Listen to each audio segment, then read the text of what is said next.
Today on CityCast DC, is it me or is recycling in DC really confusing? I never know how you're meant to recycle things like electronics. Just last week, DC launched a first-of-its-kind drop-off program to recycle batteries. But half the time, I'm not even sure if it's worth it to be sorting things out. Like, does it actually make a difference? Charlotte Dreizen says yes, recycling is worth it, and explains the ins and outs of recycling in DC. Oh, and after the interview, lead producer Priyanka Tilve will be joining us for a conversation sponsored by Food and Friends about their Slice of Life pie sale. Stick around for a mouth-watering conversation.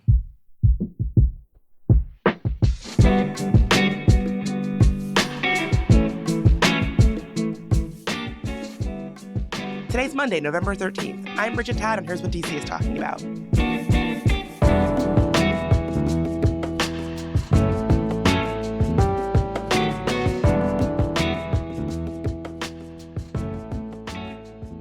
So Charlotte, thank you so much for being here. I know that we are all told that we are supposed to be recycling, right? I've heard it a million times. I know I'm meant to be doing it. However, it's not always so cut and dry as put this item that you're done with in the recycle bin. What are some of the common mistakes that you hear folks in DC making when it comes to recycling?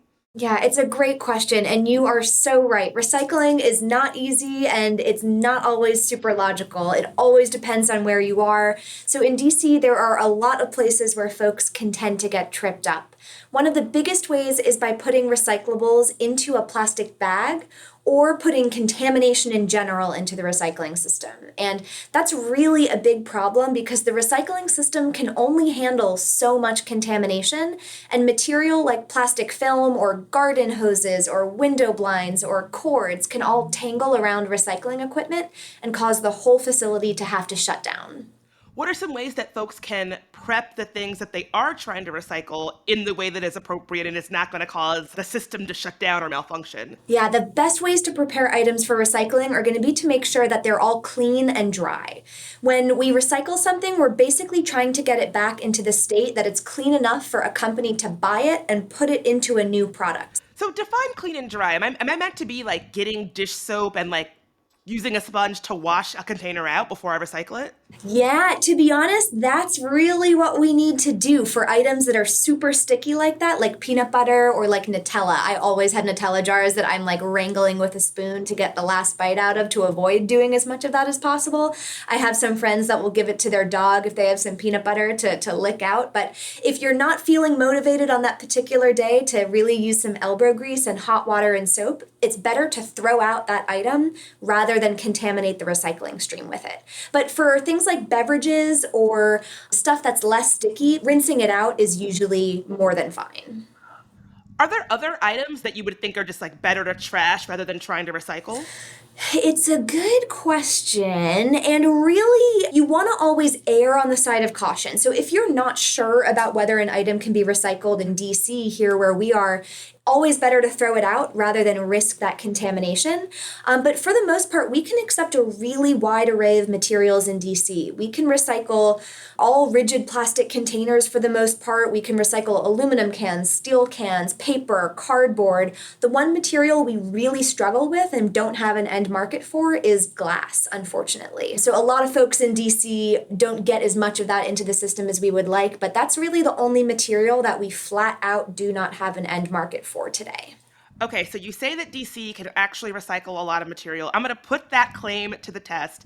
Tell me if the following things are recyclable and what you need to know about recycling those things. Sure.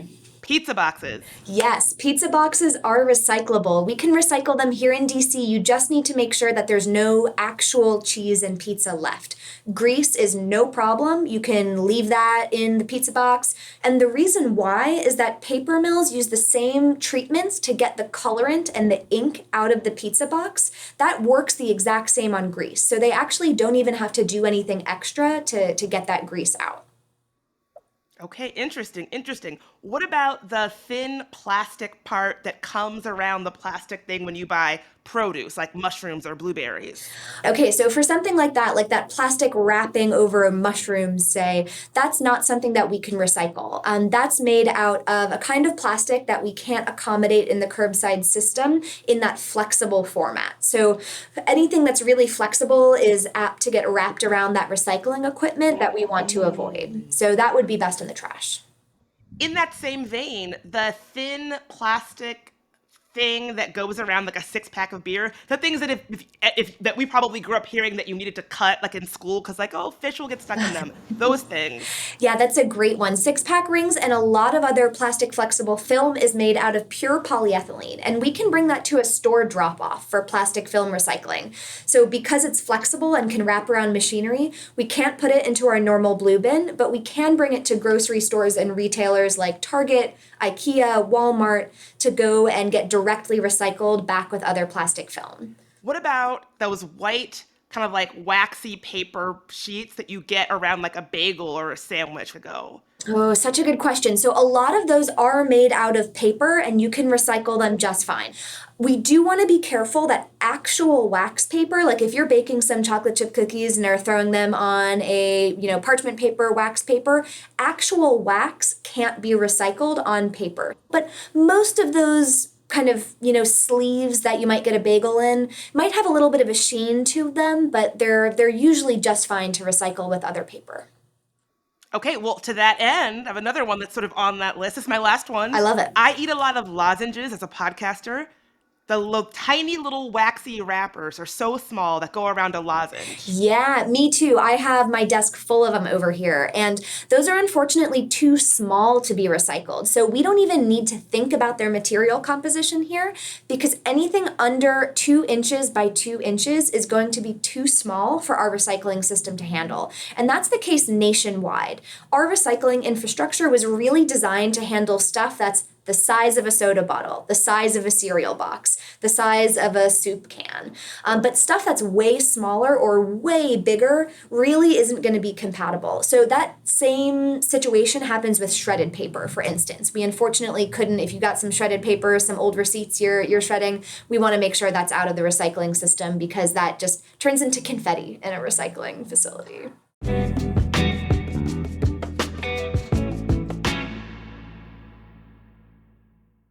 Looking for the perfect gift this holiday season?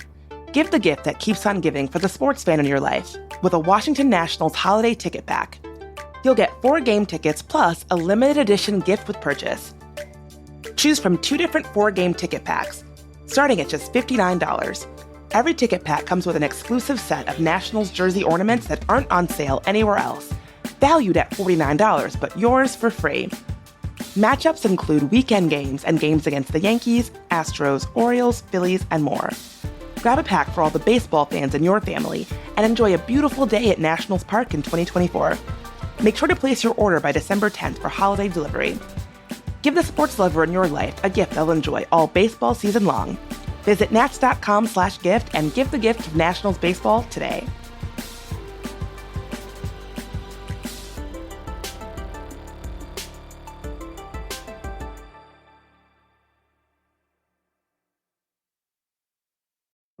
Picture this. You're at the airport or strolling through the grocery store, and suddenly there they are, someone who seems tailor-made for you. You know that feeling, right? That instant connection you can't ignore. But then they leave. Another missed connection? Not so fast. Introducing Never Missed, the revolutionary dating app that turns those chance encounters into unforgettable beginnings. It's simple. Download the Never Missed app for free right now on the App Store or on Google Play. In just moments, you'll be ready to transform fleeting glances into lasting connections. Don't let serendipity slip through your fingers. Embrace the possibility and excitement of finding your someone right when you least expect it. Download the Never Missed app and make your story of how you met an unforgettable chapter in your journey. I would love to talk more broadly about the philosophical ideas around recycling. Like, when I'm scrubbing out my Nutella jar, I can't help but think about all the billionaires who were like on corporate jets. Like, philosophically, is it worth it for me as an individual to be going through all the work of trying to get the most out of DC's recycling system while corporate interests are not really working that hard at keeping our environment clean? I think that that philosophical question is such a valid one. And here in DC, just to think about the numbers for our own city, about 10% of the material that the city as a whole produces is from single family homes. About another 10 or so percent is from multifamily buildings, and then 80% is from business. So, to that point you raised, that certainly we all have a responsibility, but business has a big one, is I think really true. And when we think a little bit further about that, in DC, we don't have big industrial activity going on. You know, there are some parts of the country where that's taking place for sure. DC has never been a city where that manufacturing sector has been really large. So, even in DC, when we think about the business sector, we're talking about office buildings, we're talking about coffee shops, we're talking about hospitals, universities, all of those spaces. And those are all spaces that we move through on a daily basis, that we're all generating food service packaging from our salad at lunch and our coffee coming into the office and, you know, the notes that you were writing during a meeting, all of those things. So in my mind, I think it's really important to think about everyone in tandem working together. No one sector can solve it on its own. So I think that, to me, that feels really empowering, that, you know, I have the ability to influence where our waste generation is going on a day-to-day basis, whether I'm at home or in my 9 to 5, but also that we can really vote with our dollars. And if you're buying a new pair of pants, if you're buying a new sofa, you can find a version of that product today that's made with recycled content, and vote with your dollars to support companies that are using recycled content and supporting the recycling system as well. That's really good to know. So I guess I gotta ask, like, I have with my own eyes seen when the trucks come behind my building just dump the recycling in the same truck as the trash, and I'm like, oh, they're not really, it doesn't really matter. What should I be doing? What should I be thinking? Oh, nothing pains me more. So I'm glad I'm not alone in totally cringing and hating to see that happen. There are a couple of instances where that's going to occur, and that's the situation we would expect for a given scenario. So, like, let's say you're on a recycling route, trash truck goes out in the morning, recycling truck goes out in the morning. Sometimes they break down, and a trash truck might have to complete the route and pick up the last 100 households or so. That's a situation where the city knows that's not what's supposed to be going on, but that's the protocol to make sure that material isn't hanging out and rats aren't getting to feast on it. But there are a lot of private haulers that pick up from multifamily buildings, from businesses, where you see that happening too. And categorically, that's against DC regulations. DC regulations say you have to pick up trash as trash, you have to pick up recycling as recycling. That has to happen in 2 separate trucks. Okay, good to know. Good to know. I might have some back alley refuse scofflaw action You happening. totally could. And if you see it, please do call 311, reach out to the Department of Public Works. If you can give information on where that happened, when that happened, what company, or if it was the city, those details are all really helpful to be able to start enforcing and getting better compliance. Oh, listeners know there's nothing more that I love than like being a little bit of a neighborhood Karen. So I will deputize myself to deal with this. Charlotte, ideally when recycling is appropriately put in the right bin and then it goes in the right truck, what happens next to DC's recycling?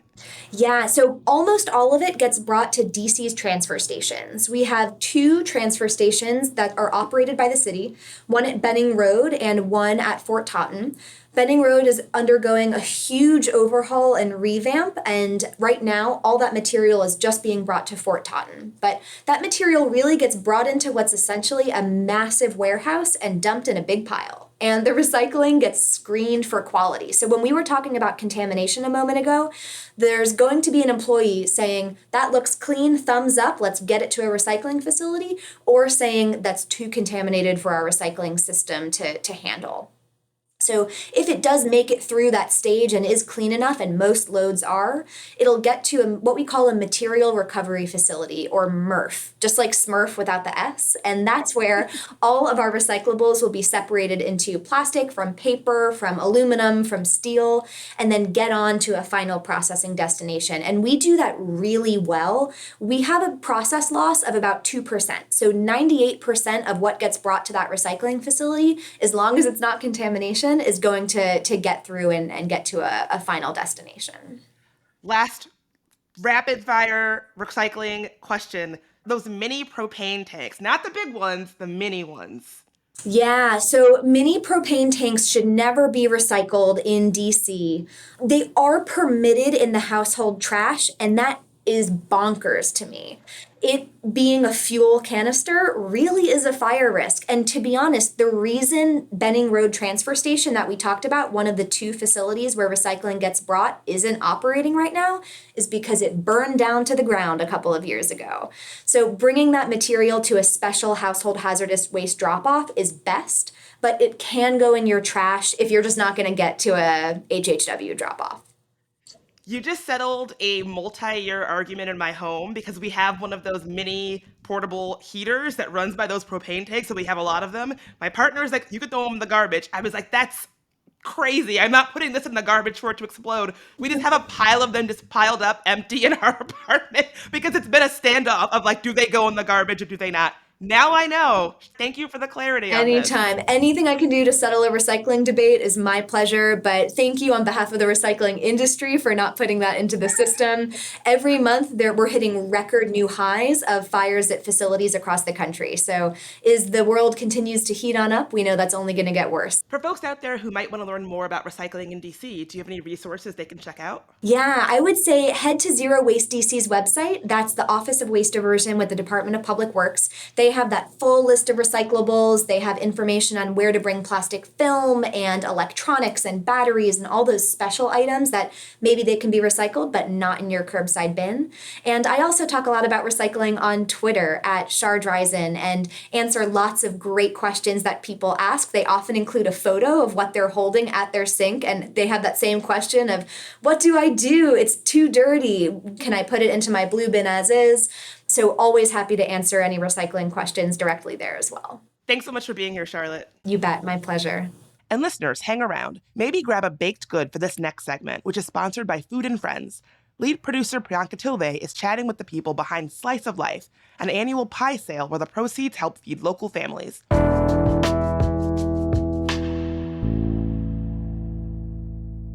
Hey, I'm Priyanka Tilve here with Katrina Mathis, the Food and Friends Director of Volunteer Services, and Jenna Huntsberger, who owns the award-winning bakery Whisked by Jenna. So, Katrina, we're here to talk about Slice of Life, which is the annual pie sale by your organization, Food and Friends. I believe you're trying to sell 6,000 pies by November 15th. Is that right? That is correct. Oh my we gosh. definitely love selling pies. We hope you buy one. I mean, it's pie season. You do not have to convince me. But I hear that this initiative is about more than just delicious desserts. It is. So what we do every year is we give people, as I say, an opportunity to do something sweet and get something sweet in return. We have clients that we serve throughout the DMV who are battling serious illnesses. And we sell these pies so that we can fund our mission, so that we can make things happen. We do everything we do free of charge. And what we do is provide medically tailored meals to our neighbors throughout the DMV who are battling chronic illnesses. And having this pie fundraiser every year is a great way to get the people in the community involved in helping us to give back. The cost of one pie covers the cost of meals for a client for one day. So again, as I said, it's a great way to do something sweet and get something sweet in return. There are a couple of ways that you can do it. You can create your own pie team and you can sell pies and you can help us raise those dollars. Or you can find a team or an individual that you want to support, or you can buy pies. You are helping us provide meals for a client for one day. The cost of one pie does that. But then the other thing you can do is on Thanksgiving Day, we are going to be delivering 4,500 meals to 900 families because we want our clients, regardless of the illness that they are facing, we want them to be able to gather around their table with their family and friends, just like we do, and have a great meal. Let me also add that we will be supplying 1,800 pies to our clients. So if you want to buy a client pie, if you don't want to have a pie for yourself, if you're not going to be in town for Thanksgiving, you can buy a pie for a client, and that will go a long way. Yeah, I want to hear more about these pies. Jenna, what makes these pies special? How are they different from, like random pies that most of us usually grab from the grocery store, like last minute, desperately the night before Thanksgiving? Well, our pies are made by our team of expert bakers, and they really are made by hand. We're making our own pie crust. We're pressing it ourselves. We're making fillings. We're using the best ingredients that we can possibly source. We are baking them to perfection, and we're packaging them up for our client. So yeah, it's just a very high quality, very labor intensive pie that is much more similar to something that you would make at home, for your own Thanksgiving feast that you can get from us. That sounds amazing. And it sounds like you're doing a lot of great work. But Katrina, I know that this is all part of Food and Friends' larger goals year round. So how many people does the organization help every year? Well, on average, we have about 2,000 clients at a time. And those clients can go up to about 4,000 clients during the year. It really just depends on how long a client is with us. Clients can be on service as little as 3 months, up to 9 months, or even a few years. It really just depends on the client and what their ailment is.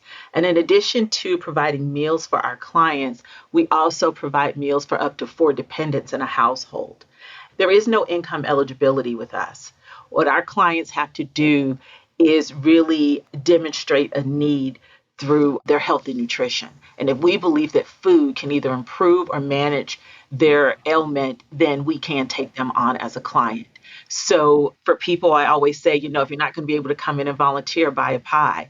But even if you buy a pie, please come in and volunteer because it takes all of us to help ensure that our clients have the food that they need. Yeah. How can people who are listening sign up to be part of Slice of Life, Jenna?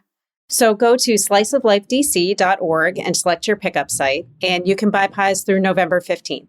Katrina Mathis and Jenna Huntsberger, thank you so much for being here. Again, check out sliceoflifedc.org to learn more. We'll have that link in our show notes for you as well, so you're just a click away. Thanks for listening.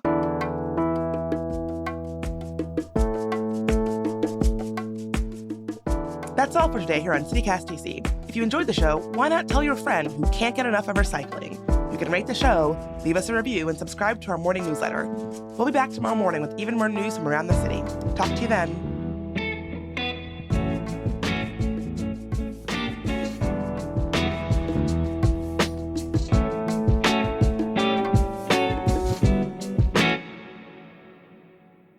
Charlotte, I have to say, you really know your stuff. I thought I was going to get you on one of those. I'm game. You had some good ones there. You're keeping me on my toes.